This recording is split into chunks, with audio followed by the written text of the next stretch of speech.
welcome back to the 12th Man podcast, and welcome back to another episode as well of actually talking about a Spurs one for once. I cannot believe it.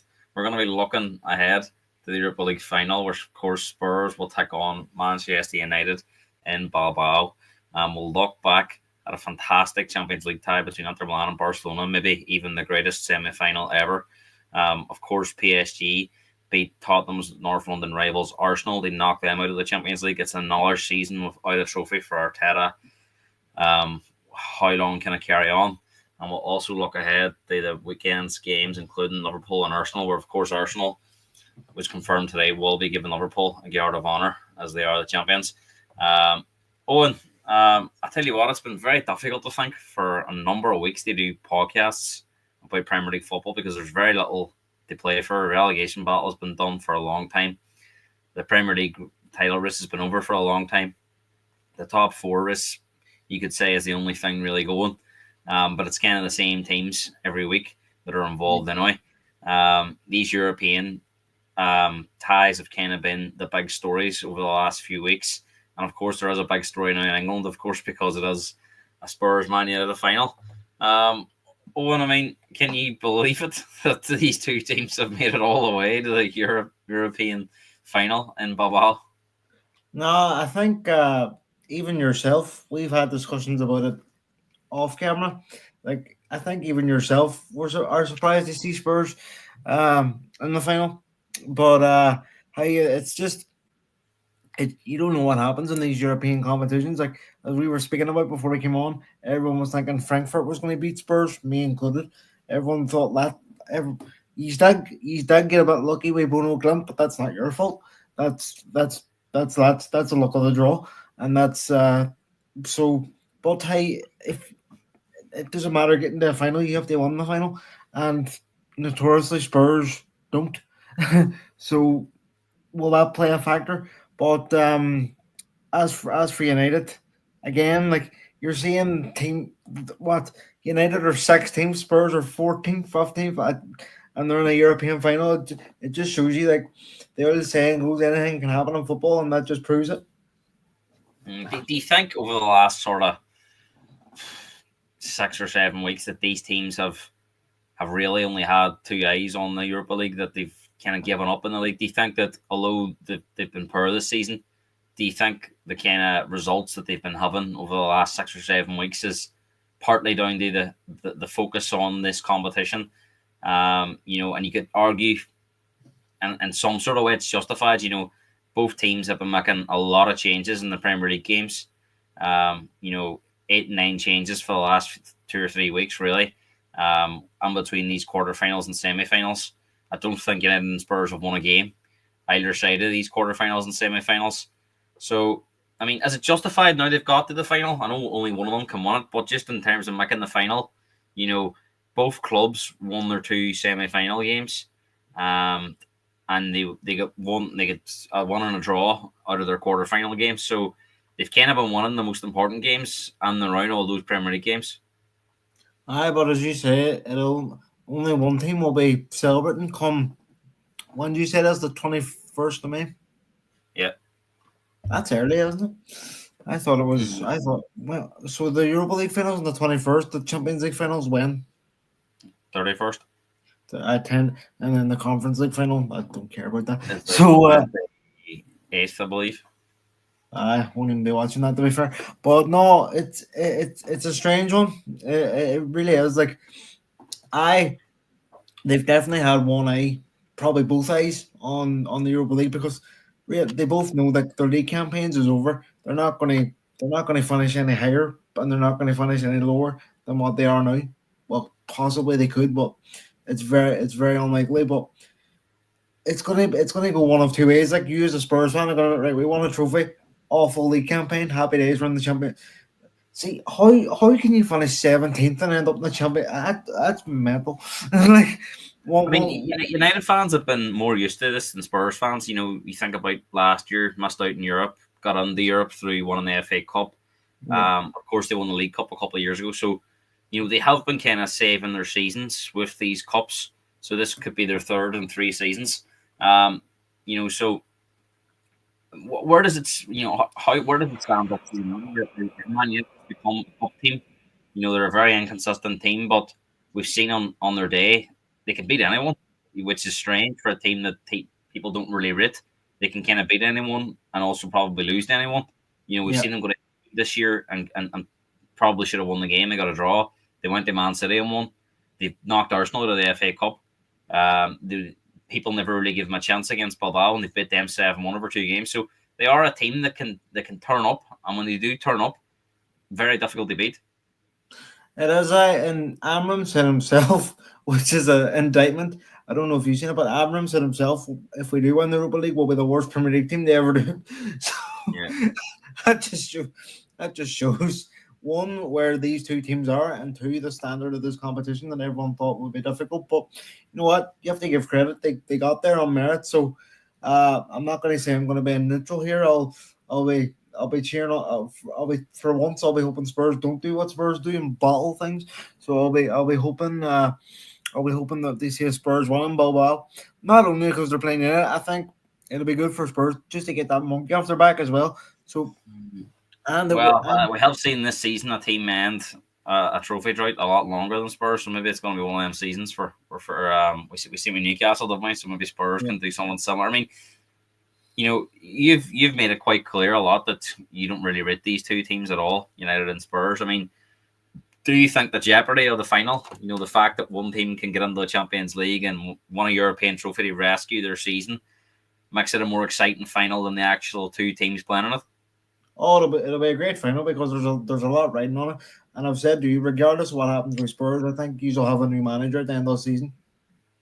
And Ange Ange will lead Do the you think that's fair if Ange has sacked? Because a Celtic fan said to me today, he says if Spurs sack Ange, they deserve to be relegated next year. Because how can you sack a manager that's won you a trophy that you haven't won for 17 years and you haven't won a European trophy for 41 years? He says, yes, the league form's been poor, but surely that would warrant an hour chance. Where do you stand on that? No, he has to go. He's not good enough. Like I won the trophy is great and all, but like it's been so bad. It's been so bad.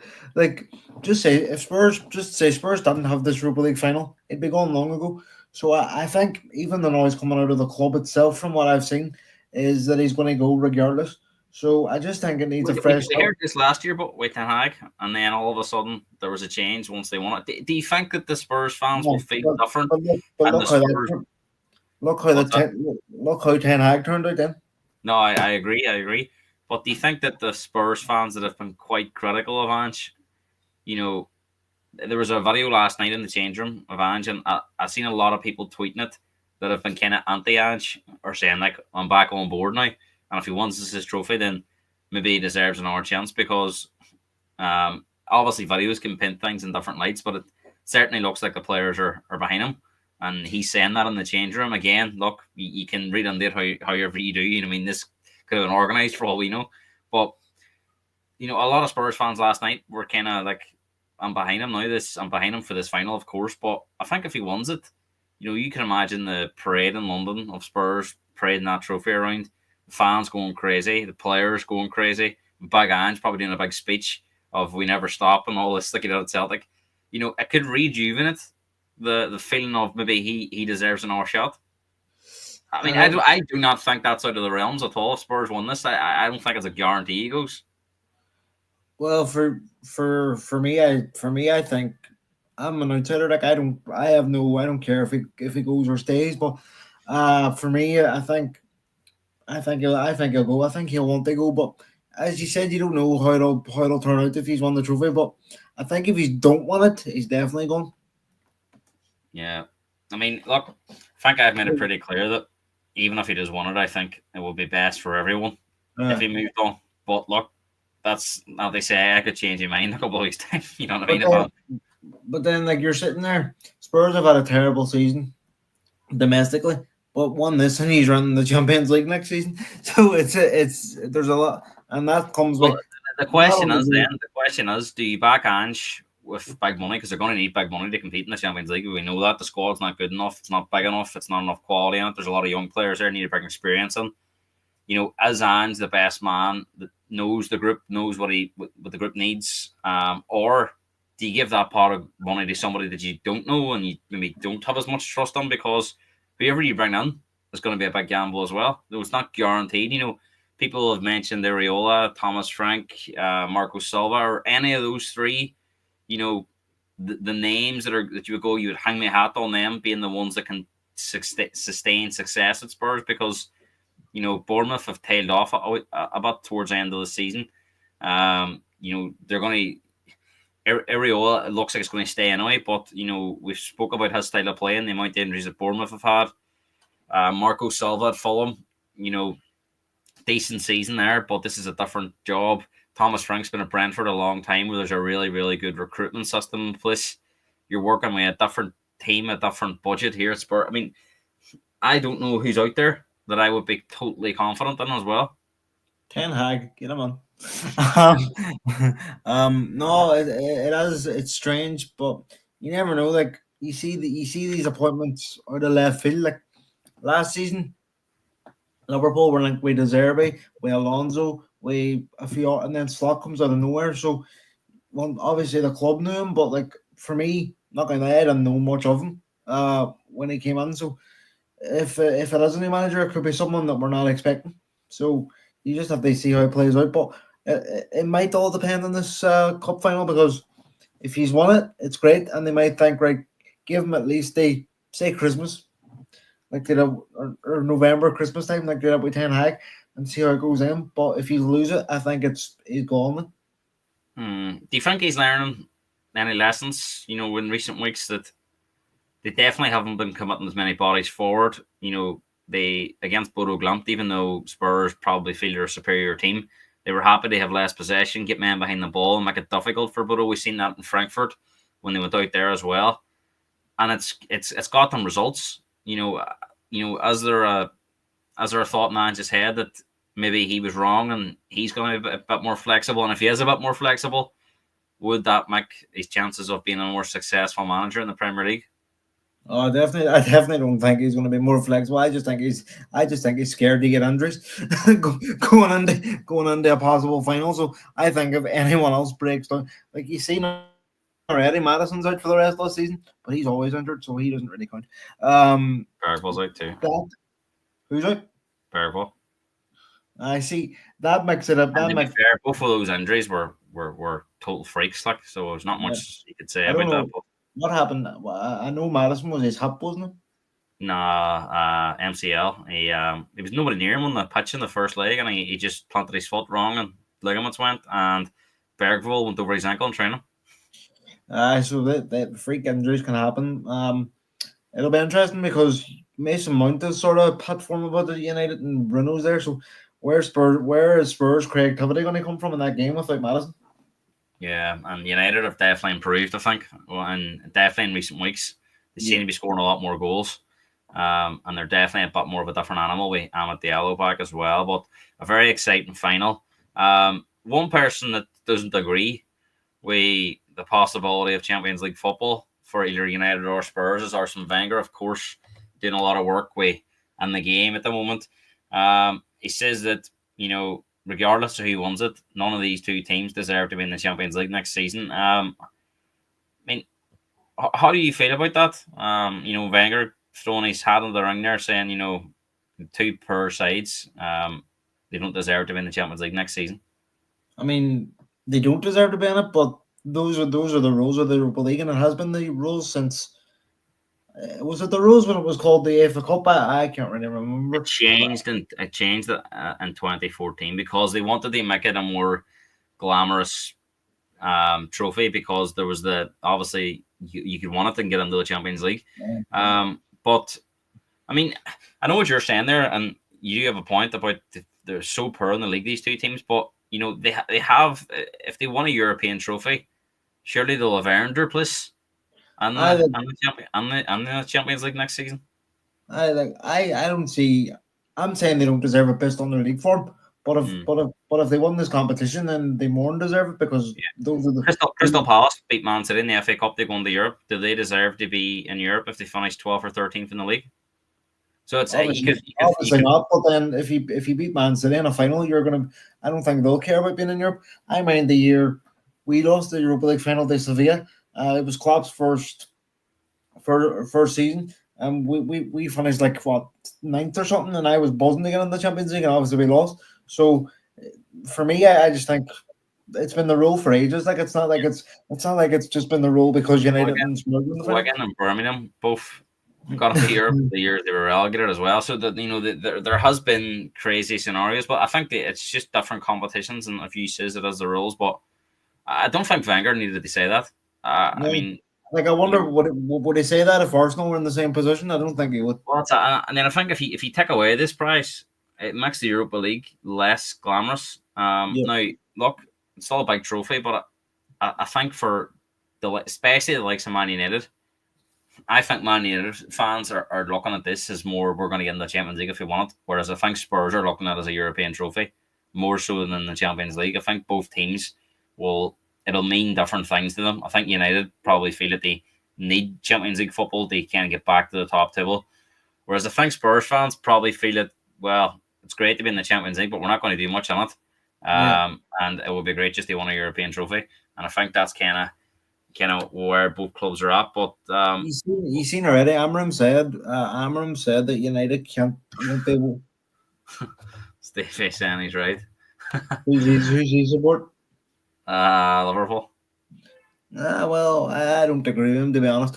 But what was I going to say there? I if you think about it, like it is going to be a strange one. But if they both get in, or sorry, if one of them gets in, then they're not going to turn their nose up at it. Like, The other thing you could point out is that there'll be 6 English teams in the Champions League next season, regardless now of who wins this game. yeah. And I know there's been four and there's been five, like, but it's. Do you think it'll make the league better?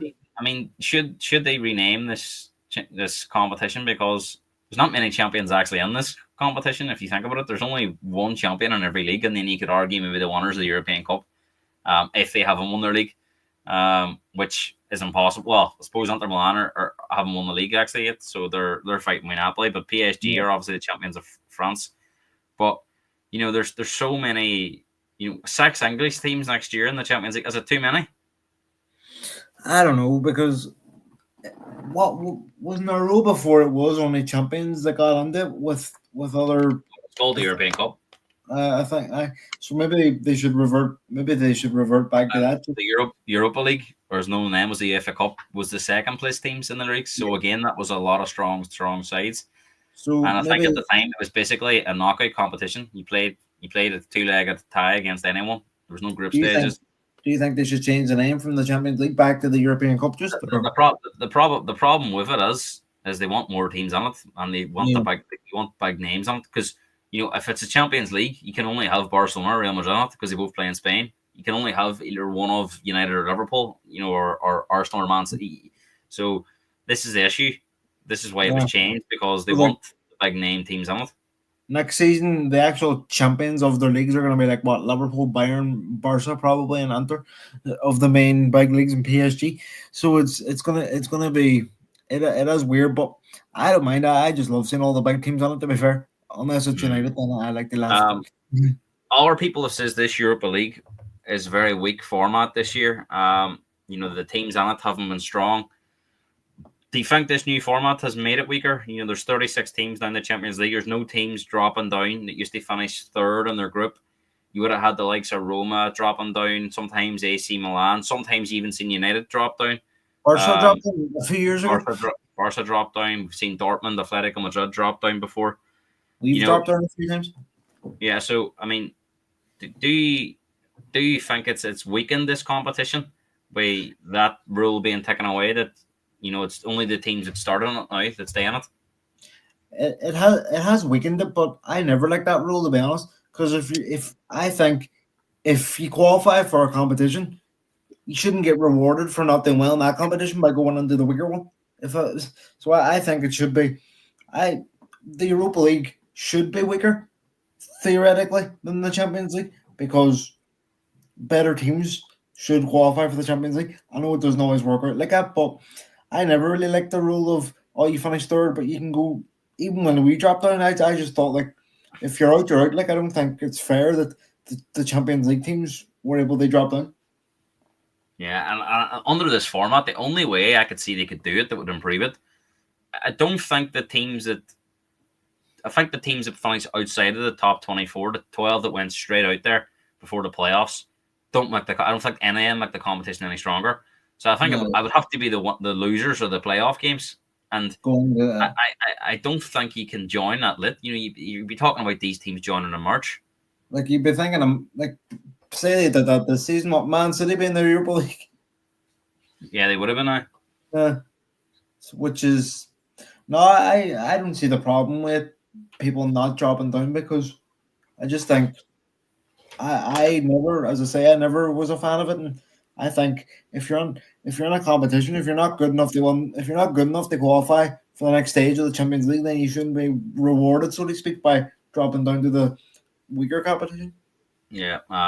Let's talk about the Champions League because I mean, unbelievable tie between these two teams. 3-3 in the first game, and then 4-3 to Inter Milan after extra time in the second game. It Seven was six, 13 goals, and probably could have been more as well. Um, Unbelievable. You yes, just could not have seen this coming. Everyone kind of thought that Barcelona would be, penning Inter Milan back, and they would try and hold out for a 1-0 counter attack one. But such is the way that Barcelona played, they were so open that uh, when they did lose it, Inter Milan didn't have to do much to get in behind them. So there was these I opportunities that were coming quite frequently. Now, I think it would be harsh to sit here and say, Inter Milan deserved it, over Barcelona because we're talking fine margins here. well, But I think it's just one of those. Yamal had the post before they went up and equalised. I think it's just one of those ties. It was just sore. It was always going to be sore on the loser. Yeah. It was I don't know what it is with Barca in semi-finals, but they always do something. PSG a few years ago, obviously we beat them, but nah, for me it's probably the best two-legged tie I've ever seen. Obviously, my favorite semi-finals obviously going to be the when we beat Barca, but as a neutral watching like this is just this Yeah, is it's rare just you what get two high scoring games back to back like that. Usually you get maybe one leg out of the two that's incredible, but both games were as good as each other. I was thinking when we went on there, I thought Barca would go through not easily, but I didn't think Barca or Spurs were, but But, good but you point. see, I understand what he's saying there, but is Inter Milan six any better? I mean, they've conceded six over two games, and they're supposed to be a team No, that's but meant to be strong at the back. other than the goals they conceded, I think they only conceded three or four. Well, that's what I'm saying. But Uh, Callum saying they're conceding seven goals is ridiculous. But as a team conceding six, any better? We're talking fine margins is here. I what is mean, you? Barcelona, Yamal's at the post. They wrapped the tie up. Back is in. It's Barca. It's Inter Milan that have conceded the seven goals. So, I mean, I just It's think fine what margins. he's saying is right. I think Barcelona, the chaos, Inter Milan ended up because of how attacking Barcelona Yeah, they are. get they get dragged into it. Inter Milan were dragged into it. Barcelona were cutting them open at times, and then losing the ball, and it was one pass on behind, and it was a one-on-one chance. So it was frantic, and it was brilliant to watch. But I think it's very difficult to be critical of Barcelona because whilst they did go out on another night, they could have went through, and I mean some of No, this football they were playing. I mean the one in particular where they played the one touch from the edge of the box, and the keeper made a great save. I think if it had a fell the Yamal or Olmo, it probably isn't done. I think it fell to the right back in the end that scored the first uh, goal, but he had it with his left foot and straight to the goalkeeper. I mean, that would have been one of the best goals ever because it was all under high intensity pressure and just their decision making from the edge of the box. The shot was incredible. it was just a final bit, but we'll speak about it when we get on the Arsenal. But Ian Sommer had that game of his life. It was unbelievable. And to be fair, like if we were sitting here in August going, would PSG and Inter be in the final? I don't think anyone would have said that. But they deserve it, and obviously, Do you obviously the think we've best. got the two best teams in the final? Do you think these are the two best in terms of all round balance? Do you think we've got the two best? I think they deserve to be there. Obviously, in the Champions League, it's an element of luck, but the best team in the competition got put out apparently. We'll get on to that. Mm. But if you But look at both the routes in terms of the knockouts, Inter you know, Had the easier route, did they? I know they have Bayern, but well, they play. Obviously, they've knocked out Bayern and they've knocked out Barcelona. Inter Milan, or sorry, PSG have knocked out Liverpool, Villa, Arsenal. and Arsenal. And you could even throw in they had to beat Man City to stay in it, so they beat all four English teams. Yeah, They actually get this far. Um, but I mean, it's very hard to say that Barcelona doesn't deserve to be in the final too. I mean, I I know think it's. it was one of those ones where whoever I had to go think through to that Barca and Inter Milan game would have deserved their spot. as a football watcher, I would have preferred PS. Uh, that's what I was saying there, Cam. That boy. You would have As a preferred PSG and Barcelona. as a just because it would have been utter madness.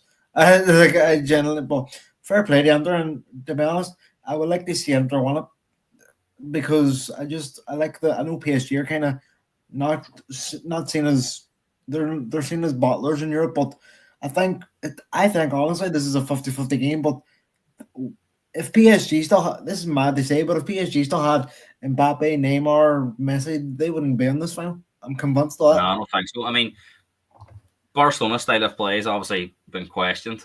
Um, you know, is it impossible they won the Champions League playing this way? You mean because they were with their post from going into the final? Yeah. Um, they've they scored the most goals in the competition. I mean, and just Who do you unbelievable to watch at times. I was thinking of this. Who do you think wins the Ballon d'Or now if Inter won the Champions League? Because if PSG win it, I think it's Dembele. Do you know what? The goalkeeper got one too Donnarumma. because he's made some massive saves. For And I if think if they they save a penalty in the final or something like that, or be the winner in the shootout, you just don't know with this Ballon d'Or. But do you think if PSG don't want it, Salah's on the should? Because I don't. it really just depends. I mean, Uh, I'll be just surprised if the Ballon d'Or winner doesn't come from one of the team that wins the competition. it'd be interesting to see who gets it if Inter win it. If they get a player, but uh, I Bastoni, think possibly. He's been highly talked about around Europe this year.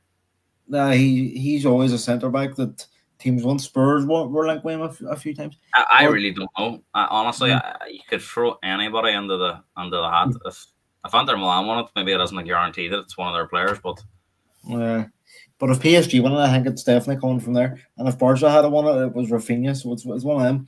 But just if you say it's impossible, they won. I don't think it's impossible because, as you say, they were a width of a post away from going through. But it's very very risky, and it's high risk, high reward, isn't it? You're sort of playing on that way to reward yourself. But I don't think it's impossible they want it that way. But it's not good for the fans' hearts. I would say, but as you say, they were a what of a postman going through, and I have to say the two players are the two legs from both. Douye and Yamal are just special they're just talents. special I footballers. think that's They're something just that the Premier special. League teams are going to have to look at because I think with PSG and Barcelona, they're only going to get stronger because they've so many young players. I Yeah, think the English teams are going to have to come back with a strong summer. They really compete with these teams in Europe because see, you look at the runs to the final, and they haven't had any. They haven't had an easy route, so they've beat all that stood in their way. I know we could say the Inter Milan game was a town cost, but PSG were very comfortable against Arsenal. We'll come on to talk about that. I think, to be honest, the Liverpool tie didn't tell a true reflection. I think the fact that went to penalties in any other night, I think if PSG were as clinical as they were against Arsenal, they probably would have won that tie comfortably. So and the Villa game, they were cruising until that kind of Villa had an unbelievable spell in the game and scored all those goals. But yep. they beat all four English teams. I'm not sure I've ever seen. Has that ever been done before? I can't remember an our team doing that, where the No, four English teams in the Champions League were all beaten by the same team. not that I know of. Anyway, I'll look on there, but I don't think so. And I But mean, I and it's agree. four good sides. I mean, Liverpool have won the league. Arsenal and Man City are battling out for second now. I know Man City haven't been at their best, but they've turned a corner in the second half of the season. Villa are fighting again for top four or top five, and that's difficult. We've seen how difficult that is after your Yeah. first year in the Champions League, and Villa have had some big performances this year in Europe as well. Um, and Arsenal done well in Europe too. So I think that's a big credit to PSG that Yeah. they've knocked all that's out of their way. And as you say, it's a 50-50 final. Look, I think this competition has definitely changed people's opinion about Inter Milan, because I think when the semi-finals was done, Inter Milan were seen as the underdogs. And not now all of a sudden I've heard people saying they fancy Inter in the final. People are still sticking with PSG. It's very 50-50. But For me, it's a shootout between both of them, to be honest. do you think Inter Milan are underrated? You look at their players and you don't fancy all of them because you think about Mkhitaryan playing there, and maybe Çalhanoğlu's been around for a while. They do have some top players at the back. Yeah. Sommer's been around. He's a decent goalkeeper, and I Dumfries think Dumfries Thuram up is front's a massive threat. Martinez can finish, and Dumfries was probably the standout player of the two games. We has pace and power, so I mean they're a real threat. Inter Milan too. And let's not forget they got the final 2 years ago now. Was it? Was it 2 years ago they played Man City? Who? 3 years ago. Milan, yeah, they're about 1-0. I think they're a better team now than they were then. So I don't forget we're speaking about Inter Milan here. They're one of the biggest clubs. They're one of the biggest clubs in the world too on their in their own standards. But as Callum says there, Inzaghi's done a great job because they don't Very have. flexible manager. They can play attacking football. They can sit deep. They can counter attack. And they're very brave with their pressing as well. The way the centre backs come out wide and stuff. They're very very good at that, and they're very well coached. And they And give Inzaghi credit. as Callum says, they're not their squad. If you look at their 11, would many of them get into the Premier League teams? I don't think so. Like only a few. But You don't see Inzaghi's name kind of through in the hat when these big jobs come. I mean, it looks for all money that Alonso's going to be going to Real Madrid. I just think it's because he Inzaghi can't not really having a shout there. What's that? I just think it's because he can't speak English. Liverpool job was available last year. He wasn't really given the hope of that. Same way Man United. So interesting, but Inzaghi, I'm sure Milan want to keep him anyway. He's a very good manager. I just think the coaches in the last bar Arteta, because we'll speak about him. But if you look at the coaches, you have Inzaghi, Flick, and what do you call him again? Luis Enrique. Luis Enrique. It's great coaches, and to be honest, I don't mind who wins the final, but on the PSG side of it, like I wouldn't mind seeing Enrique winning after what he went through with his daughter and all a few years ago. So that would be a nice story as well. I think it's one of those finals that people won't be too bored who wins it. They'll just want to see a good game. I think it's hard to begrudge any of the two teams because they've been so good in this competition. But let's look back at the other semi-final because PSG overcame Arsenal. And look, the best team on the competition, apparently. We'll come on to talk about Arteta. But I mean, credit to Arsenal. It was a difficult first leg. They didn't show a true reflection of their ability. First 20-25 minutes at Paris, we've seen how strong PSG started against Liverpool and Aston Villa there. And Arsenal was a totally different game.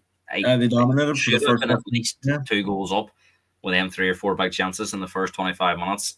Didn't take them, and they were punished in the end up. I mean, this tie was definitely not as exciting as the other one. But I also think PSG showed a different side to them. They weren't as attacking in the second leg as they were in the first leg. They were very brave, in that first leg. But I think they were even the first 20 minutes. I think the keeper went long every single time. They weren't too fussed about playing out of the back, and I think that shows you how flexible they can be. And we know how flexible Inter Milan can be. So I think it's going to be a fascinating final. It is, and again, we're talking about Enrique outcoached Arteta. I think he didn't expect PSG, because when you watch PSG, sorry, they're direct, they're fast, the players on the ball are skillful. Like, look at their wingers, not even their starting ones. They have Doué, Kvaratskhelia, Dembele, Barcola. Like, they have an embarrassment of riches, and Arsenal are saying, "Oh, we don't have a striker." they don't have a striker either. They don't play with a striker. But I thought Marquinhos was excellent as well in the second leg. He really showed why I think going into this tie, Arsenal within the camp, their fans, the coaches, the players, I think they saw themselves as favourites because they beaten PSG earlier in the season. And I think we've seen yeah, this before where it can be a they got negative some cost. almost, Yeah, where it was in their heads that they beat this team before. And I don't think they'd, of course, they would have known about and watched those games, but I think that they just felt that they would be able to deal with PSG. But I think PSG, we spoke about, were very flexible with their tactics in both games. yep. And to be honest, see when you look through the teams the other night, I just looked at it and thought, people, and we'll come on to talk about Arteta, but and you saying being out coached, I just think PSG have better players. They've got more flair players. They've got Yeah. quicker players. They can play two different ways. The boys at the back are strong, physical, and powerful. Quick as well. Mendes and Hakimi are two weapons at fullback. Marquinhos looks like he's not aging at all. Pacho's done a decent job. The midfield's very technical and very flairful. And then Yeah. the front three, or whatever three play and come off the bench, all Doesn't have make a different difference. qualities they can add. I just think PSG were a much better team than Arsenal. I just think Arsenal are short. Now, I know they've got a couple of injuries. I think Gabriel would have made a difference at the back. Of course he would have. I'm not sure Havertz from Marino makes too much of a difference. I just think it's probably exposed those areas. I think Martinelli's probably at the stage now where He's they either need to regret. sell him or get him as a squad player. Yeah. And he's not really kicked on as a player. I think they need somebody like a Kvaratskhelia that's an upgrade and a proper striker. And then Arsenal mightn't be far away, but I don't see them winning the Champions League with that starting 11 they have now. No, I definitely don't. But when you listen to Arsenal fans, it's we'll get a striker and everything will be okay. Uh, everything will be okay. But when you look at that squad, they need a lot more. I would argue they need a left back. I know they have Lewis Skelly there, but he's not a left back. Uh, I think he got exposed a lot on in the second leg. I think the occasion got to him. I know and it's to be expected. He's a what 17, 18 year old I think when child. you have to hear on that, it's never going to be easy. Nah, but I think Arsenal need more than a striker, to be honest. But I just think, but, that's what I seen the phrase. They're becoming nearly men, and they have to get the they have to I get think they need to improve that attacking area. Like teams have caught on that if you stop Saka, you're halfway there because Martinelli doesn't really has the all good game and can score goals, of course, but when he gets his opportunity, you don't hang your hat on the score. Marino's doing a job up there, to be fair to him. Havertz isn't a striker, although he just scored the all goal as well. I just looked at that PSG front three, and it's different level to the Arsenal's, and like we talked about it as well. It's good. You can coach all day, but you need quality as well, and quality wins you big games in the Champions League, and that's what PSG have in abundance all over that pitch. And I think for Arsenal, you look at that midfield, Party's getting older. Do they kick the can down the road behind and focus on the attacking area, and then maybe replace Party they're next year? getting But I just think they're, I thought Party struggled as well at times. With the pace of the PSG team, they're getting and Zubimendi in it. well, but big ask for him to come on Yeah, and him be the big difference, big difference between playing in Spain and playing in England. Very tidy on the ball, as we know, but I think they need a really solid. All these big teams now have a man in midfield, probably excluding PSG, that can stop people. And I well, don't think Party's that player they used to be. we don't either. We don't really have a destroyer, I suppose. No, but I As think you've got players that will get stuck on, like St McAllister and Gravenberch. I suppose. They get around the pitch and they're busy.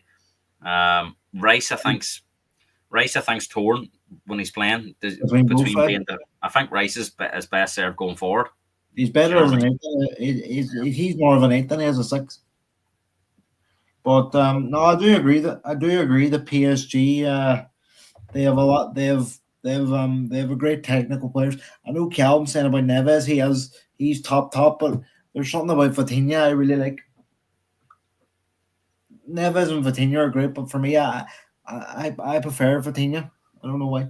Yeah, all good players. So let's come on to talk about Arteta because he wasn't happy after the game. He felt that the best team over the tie had lost. He referenced Um, 160 minutes, so he was forgetting about the first 20 minutes of the first game. Ironically enough, where they uh, probably could have been tie could have been over. convenient, convenient that. Thought from that point on, they were the better team. And he also went even further to say that he felt that the best team in the competition was also them, and they're now out, which is pretty crazy to say after losing both semi-final games. Um, I mean, he does say some strange things, Arteta. As it a pride thing? As the pressure getting to him of, oh, I can't, we haven't won anything again this year. I need to come out and front it up. And Declan Rice come out and says, "Oh, we've had 5 or 6 injuries to starting 11 players." But I mean, I think it's very unrealistic to go through a season and think that you're not going to get injuries, no matter how big your squad is. Um, and look, Arsenal just ran out of steam. I think that the league form's tailed off as well. There's a chance they might not even finish second now. There's teams queuing up on behind.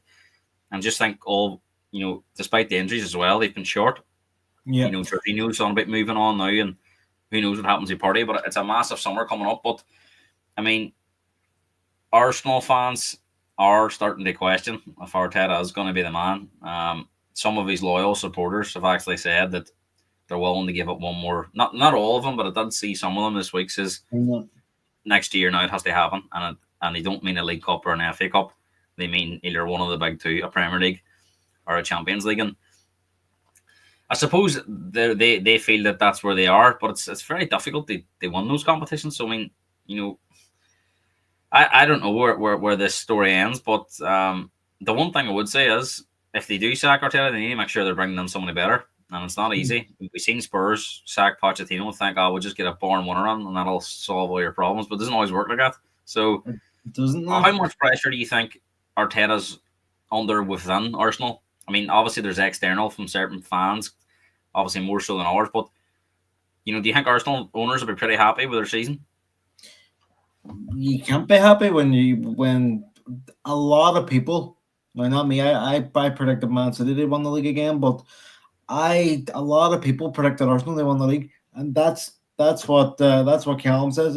He's not a likable man. Now a lot of people would have said that about Klopp too. To be fair, just to balance it, but I just think I think Arsenal internally will be thinking, right, we'll back you to the hull again this summer, and if we're sitting here in May 2026 and we're in the same position, then it has to end because how you see that with Spurs with Pochettino, it just kept going and going and going and going until a point where it was like, right, we're not going to win anything here. And I know Spurs haven't won anything since then, but they could at the end of the season.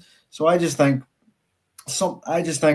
if he doesn't win one of the big two next season, he'll be under severe pressure. And I don't think it's helped that Slots come on, spent nothing, and won the Yeah. league. The problem as well is that if they do go and sign 5 or 6 players, that when Liverpool, even though they'd done it the year before, and the new manager, to be fair, he's had a settled team. He's did sign a few players the year before. Yeah. Not always guaranteed that they'll all settle and that you're ready to go. And I do expect Man City to be stronger next year. We've seen this, Liverpool aren't going to go anywhere, and it looks like they're going to have a big summer as well. And they've got that one in feeling. And we've seen the strength of the teams in Europe. I actually think some of the English teams have to improve just to reach the likes of PSG and Barcelona's level in terms of what they were producing on the big stage. Yeah. So, I mean, you could argue now it's for years there you were saying that Premier League was so difficult to win because you Man City, Liverpool, Arsenal was on the emerge. There wasn't that much strength around Europe. The English teams were kind of getting the finals a lot. Whereas now you could possibly argue that the Premier League's going to be more winnable next year for Arsenal than the Champions League is. Yeah, it's as it though because as you say, Man City's going to get stronger, United's going to get stronger, Spurs are going to get stronger, Newcastle aren't going anywhere. We're speculating that. I don't think PSG and Barcelona are going to lose any players. They probably maybe bring players in. Plus, they've a young group who will only learn. I mean, Yamal's only going to get better. Doué's only going to get better. And then PSG have that experience too of Marquinhos and all that there. So I think to your question of how much time does Arteta have, I've sort of said for me, if I'd be thinking this time next year, if we're sitting in the same position, there has to be a change. But it's difficult to see who guarantees you that trophy next year. No, but no manager, no manager can come on and say, "I'm going to guarantee a trophy," because Because it's football. the days of Mourinho and Conte, where they were kind of seen as serial winners, and obviously they've managed Spurs, it would be very difficult for them to manage Arsenal. But I don't think they're at the top of the table anymore when clubs are looking for managers. You Well, know, it's younger managers who have a and I bit of think time. Ancelotti as well. I don't think Arsenal would go in the direction of him. So you're He's thinking going about to the three he's going to Brazil. generational serial winners over the last few sort of the last decade, 15 years. Klopp has already says he won't manage another Premier League team. So that would kind of rule him out. So would it be an Inzaghi? Would he be the man? Was he the most ideal candidate out there for the Arsenal job? Well, then Hansi Flick too. He only signs like 1 year contracts at a time. So if it does go, I think he would leave Barcelona anytime soon. and then Enrique. But as I said about Spurs, like there could be a manager that we don't even know that's on their mind. But would anyone sat here last year and thought that Slot was going to come on to Liverpool? I don't think so. It was all about Xabi Alonso. Yeah, So you don't know how it'll turn out. But in terms of Arteta, like I just think he doesn't help himself with some of his statements. Like he said, they're the best team in the competition. Uh, he said something about Liverpool. He says, "We've had more points in the last 2 seasons than Liverpool have, so we should have two Premier League titles." And I'm going, but this season's not even over yet. We could get the 90 odd points, and that's more than Arsenal have ever had. So I just Nagelsmann is fell saying as well. It's a possible I someone forgot. maybe they could go for him. But again, um, it will be interesting to see if Arsenal don't win anything next year if Arteta stays. But Owen, let's get into the Premier League predictions for the weekend. I've not even bothered putting up all some. I'm just going to rattle through these because a lot of these games I'm are reading very this. little riding on them, so I'm not going to speak too Well, much to be about them. fair, I do hope we beat Arsenal because it was just rubbing on even more. Yeah, but I mean, there's only a handful of games where there's anything riding on it. Yeah. Fulham Everton's a dead rubber. Ipswich Brentford's a dead rubber. Southampton Man City isn't a dead rubber because Man City are probably looking to secure top four. Wolves Yeah. Brighton possibly only a chance of Europe, but for me that's a dead rubber. Bournemouth Villa is a big game. To be fair, Sunday Newcastle Chelsea is probably the biggest game of the weekend in terms of what's riding. United West Ham's a dead rubber. Forest Leicester. Forest of course making up ground, so that's a big game and a derby. Spurs Palace is probably the least.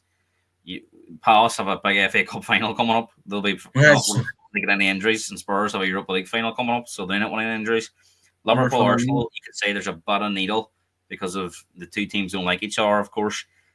Arsenal won't like having to give a guard of honour, and Liverpool, of course, and Anfield will want to sign off their last two home games with victories. But there's only about 3 games there I can pick out that are anything riding on them. So look, we'll just fly through them.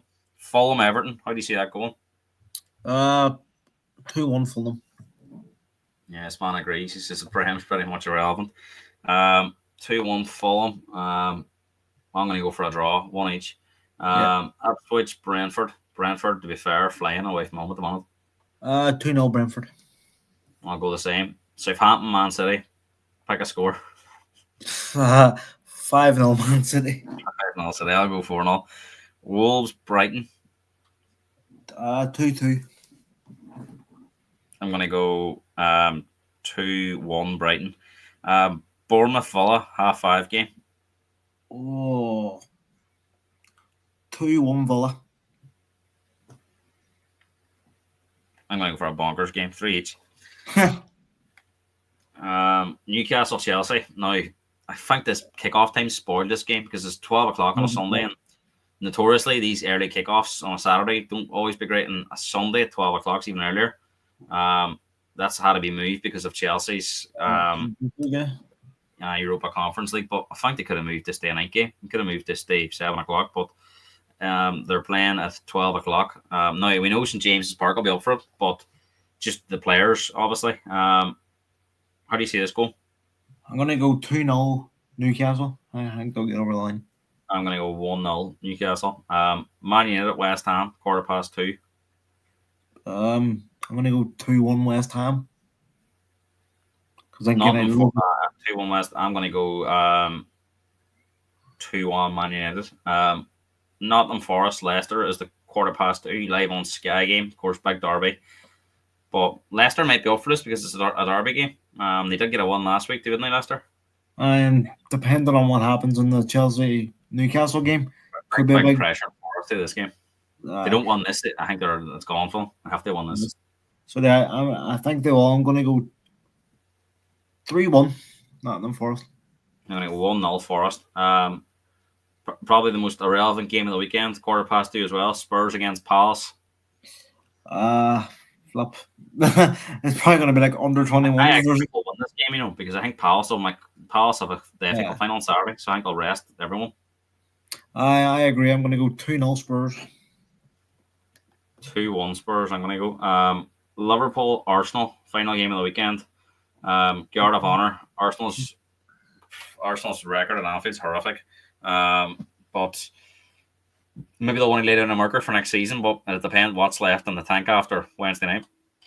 I'm going to go 3-1 Liverpool. Actually, I think we'll be up for it.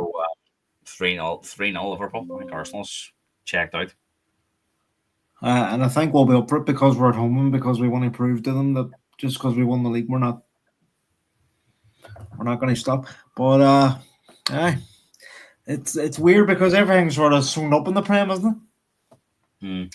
Before we go, who wins the Champions League final? Who wins the Europa League final? Oh, I'm going to go Inter Milan and Spurs. I'm going to go the opposite, actually. I'm going to go PSG, Man United. They beat Spurs on like a penalty shootout or something like that. Oh, well, yeah. I don't mind who wins the Champions League, but I'd rather Spurs win the Europa League. Just have a feeling United will win this. I think that Lyon game's just in the back of my head. They've scripted through that, so. But well, who knows? I hope I'm wrong. Owen, thanks for coming on. Of course, I think somebody that mentioned there, the Premier League is pretty irrelevant at the moment. But look, you'll not be saying that in 3 weeks' time when there's nothing to watch. So I would encourage you to try and get watch as many games as possible because it'll be a long summer. We know international football, unless you want to watch a Club World Cup, of course. But it's been doing our team of the seasons and all at some point. A couple of weeks' time for lefts. There's been plenty of comments tonight, so make sure if you are new around here, you can always comment, and we will put your. I think Daryl do tonight. Probably a bit. Cards terrible. They go. I was going to say, after 2-1s, they can never seem to get 3 or 4 ones in the bunch. It's always 2, and then we drop points. And that's the key to one in that league. If you get on a good run, we see Shelburne last year. I think they won 6 in a row, and your teams are always playing catch up. So hopefully, Derek can get an R1 tonight. But if you're new around here, make sure you smash that like button and subscribe for more content. And we'll see you very soon. Owen, thanks very much. Cheers.